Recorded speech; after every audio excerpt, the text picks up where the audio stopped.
এই পৃথিবী নামক মঞ্চটা খেলাঘরের নেই।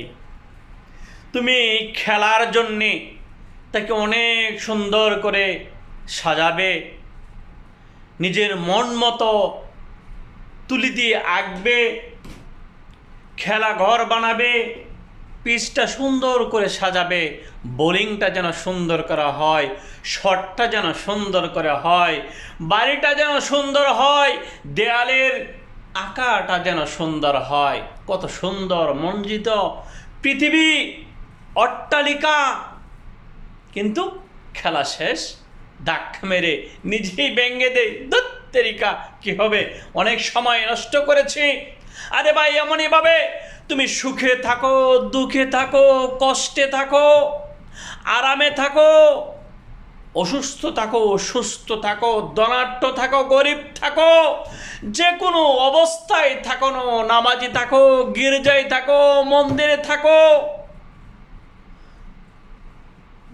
টমে থাকো, মৃত্যু হবেই তোমার। মৃত্যু থেকে তোমাকে কেউ বাঁচাতে পারবে না। আর দুনিয়া মাকানুল ইমতিহান, দুনিয়াটা হলো একটা পরীক্ষার জায়গা, এছাড়া আর কোনো কিছুই না ভাই। কোনো কিছুই এমনি এমনি হয়ে যায় না, সব জিনিসের একটা নিয়ন্ত্রক রয়েছে। আসমান এমনি এমনি হয়ে যায়নি, জমিন এমনি এমনি হয়ে যায়নি, আমি এমনি এমনি হয়ে যায়নি। এমনি এমনি যদি হয়ে যেত তাহলে তো আমি আর মরতাম না, আমাকে কেউ মারতেও পারতো না, আমি ধনাঢ্যও হতে পারতাম না, গরিবও হতে পারতাম না, কারণ এটি তো এমনি এমনি হয়।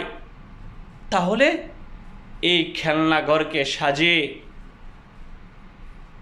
যেমন লাভ নেই, এই জীবনটাকে অবহেলায় কাটিয়ে ধর্মের বিরোধিতা করে ইসলাম না মেনে সাজিয়ে লাভ নেই। একদিন নিজেকে চলে যেতে হবে ভাই, নিজেকে সাজাও সিরাতাল মুস্তাকিমের তরিকায়।